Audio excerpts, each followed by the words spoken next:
टोटी चोर, गमला चोर, फर्श चोर, झाड़ू चोर तेजस्वी यादव के पोस्टरों से पूरा का पूरा पटना पाट दिया गया है और तेजस्वी यादव का पोस्टर लगाया गया है।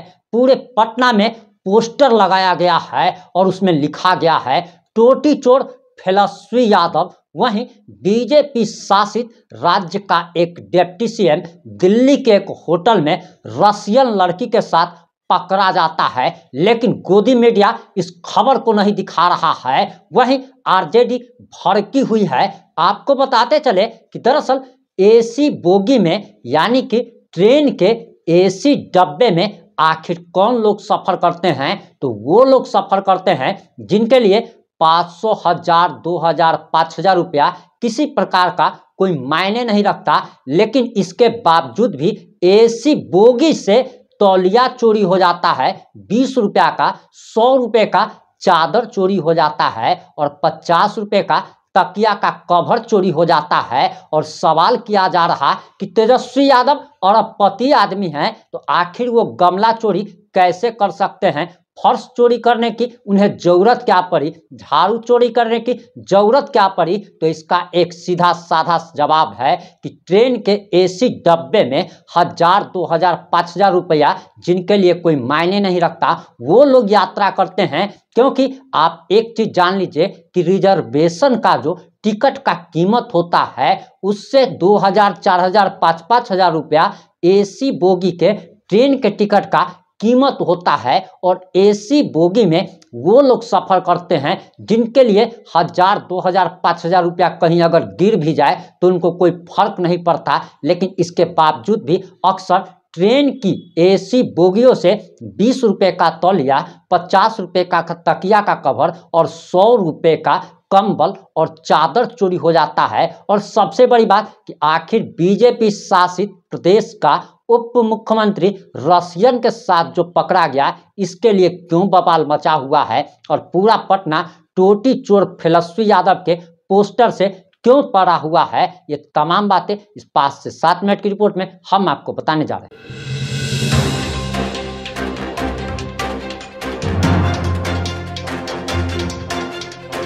नमस्कार, मैं प्रिंस कुमार सिंह और आप देख रहे हैं पॉजिटिव इंडिया। इस वक्त की सबसे बड़ी खबर राजधानी पटना से आ रही है और आपको बताते चले कि दुर्गा पूजा का माहौल चल रहा है और हजारों नहीं बल्कि लाखों की संख्या में लोग अपने घरों से निकलकर पूजा पंडालों में जा रहे हैं। लेकिन सबसे बड़ी हैरानी लोगों को तब हो रही है जब टोटी चोर तेजस्वी यादव के पोस्टर पूरे पटना में लगाए गए हैं, बिहार के कई जिलों में लगाया गया है। और सबसे बड़ी बात कि इस बात का अब तक पता नहीं चल पाया है कि आखिर टोटी चोर तेजस्वी यादव का पोस्टर किसने लगाया है। वहीं मीडिया रिपोर्ट्स के अनुसार जो जानकारी आ रही है उसके अनुसार दरअसल बताया जा रहा कि भाजपा अपने व्हाट्सएप पर प्रचारित कर रहे हैं और बीजेपी का आईटी सेल व्हाट्सएप पर यह मैसेज भेज रहा है। टोटी चोर तेजस्वी यादव के बैनर और पोस्टर व्हाट्सएप पर भी वायरल किए जा रहे हैं और बताया जा रहा कि उंगलियां उन्हीं की तरफ मुड़ती है।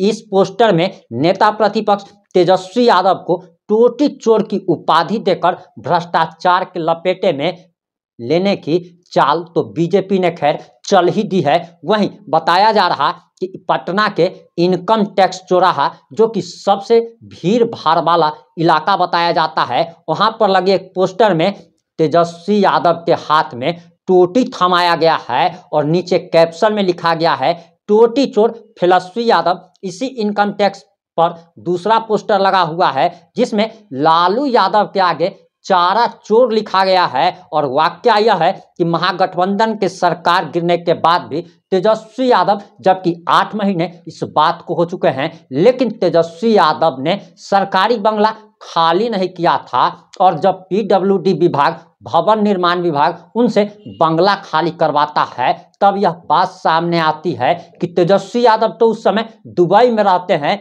लेकिन उनकी पूजनीय माताजी जो कि बंगला का सामान लाने गई थी, और ये आरोप बीजेपी ने लगाया है कि दरअसल राबड़ी देवी ने डांट दिया था जब वहां के कर्मचारियों ने साफ तौर पर कहा कि मैडम यह सरकारी सामान है, इसे आप अपने साथ क्यों ले जा रही है। लेकिन ये आरोप भी लगा कि तेजस्वी यादव सरकारी बंगले से पलंग उठा कर ले गए, एसी उठा कर ले गए, और इसके बारे में डिटेल्स में हम पहले भी बात कर चुके हैं।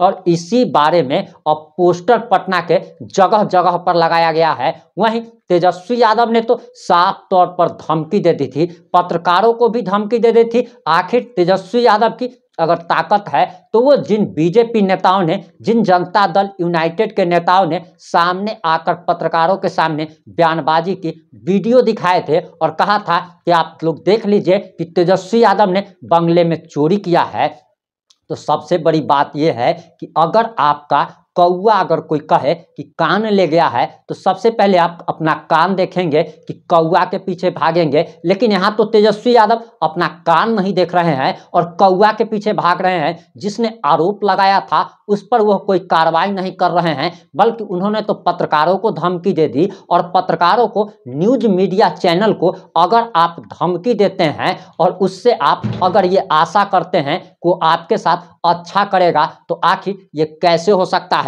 वहीं आपको बताते चले कि दरअसल आरजेडी की तरफ से, राष्ट्रीय जनता दल की तरफ से एक पोस्ट किया गया है और उसमें कहा गया है कि बीजेपी शासित राज्य का एक उप मुख्यमंत्री रसियन के साथ दिल्ली के 5 स्टार होटल में रंगे हाथ और नंगे पकड़ाया, और मोदी के टुकड़ों पर पलने वाले किसी गोदी मीडिया ने खबर नहीं चलाई। बीजेपी का कोई 2 कौड़ी का सड़क छाप नेता, जिसे उसके, इसकी भाषा सुनिए, तेजस्वी यादव जी का भाषा सुन लीजिए कि इन्होंने कहा कि बीजेपी का कोई 2 कौड़ी का सड़क छाप नेता, जिसे उसे वार्ड मोहल्ले में भी कोई नहीं जानता है, वो यूपी बिहार के बड़े दलित, पिछड़े, अति पिछड़े और मुसलमान नेताओं पर कोई अनर्गल आरोप लगा देता है, तो बिना किसी सत्यता, आरोप और तथ्यों के प्रमाणित किए गए गोल्ड जातिवादी मीडिया को जैसे राम मिल जाता है। आजकल वंचित, उपेक्षित वर्गों के लोग इतने जागरूक हो चुके हैं, वे शांति से बैठकर मुस्कुराकर ऐसे गोल्डन चेहरों की बेवकूफ़ी पर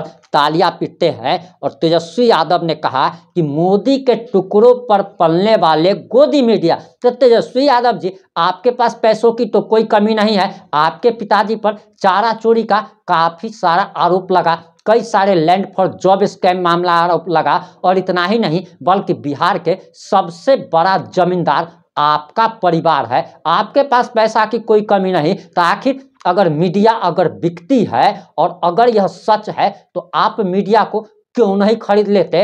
अगर मीडिया मोदी के टुकड़ों पर पल रही है, तो आप अपने टुकड़ों पर पाल लीजिए, और आपके टुकड़ों पर अगर पलते हैं तो आपके सपोर्ट में खबर चला सकते हैं। अगर ये सच्चाई है तो आप ऐसा क्यों नहीं करते, जबकि ऐसा कोई सच्चा नहीं है, बल्कि मीडिया वही ज़्यादातर मीडिया, हम हर एक मीडिया की बात नहीं करते, हम सिर्फ और सिर्फ डिजिटल मीडिया की बात करते हैं, इलेक्ट्रॉनिक मीडिया की नहीं, प्रिंट मीडिया की नहीं, क्योंकि इलेक्ट्रॉनिक मीडिया तो बिना फंडिंग के चल ही नहीं सकता। वैसे आपको बताते चले कि हमारे जैसे लोग, जो लोग भी डिजिटल पत्रकारिता करते हैं, ये लोग स्वतंत्र रूप से काम करते हैं, और इन लोगों को यूट्यूब से जो भी इनकम आती है उसी से चैनल का खर्च चलाते हैं।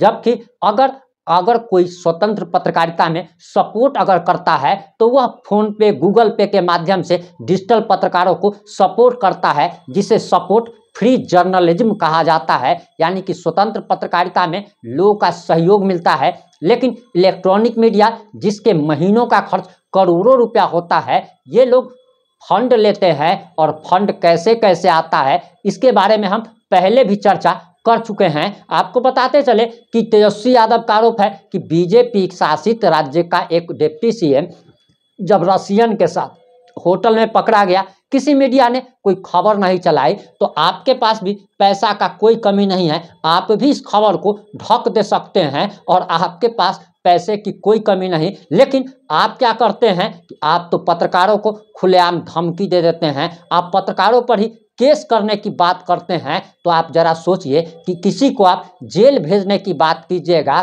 तो वो भला आपके विरुद्ध ही खबर चलाएगा, आपके सपोर्ट में तो कभी खबर चलाएगा नहीं। आप प्यार से किसी को जीत सकते हैं, लेकिन आप अपने पिताजी की तरह लाठी से ही लोगों को डराना चाहते हैं, तो वो डरने वाला जमाना अब खत्म हो गया। जिन यादवों को और मुसलमानों को आप अपनी बपौती समझते थे, उन्हें भी अब समझ में आ गई है, और यादव और मुसलमान भी अब आपसे अलग हो चुका है। इन सारे मुद्दों पर आपकी क्या प्रतिक्रिया है? अपनी प्रतिक्रिया जरूर दीजिएगा। जुड़े रहे हमारे साथ। जय हिंद, जय भारत।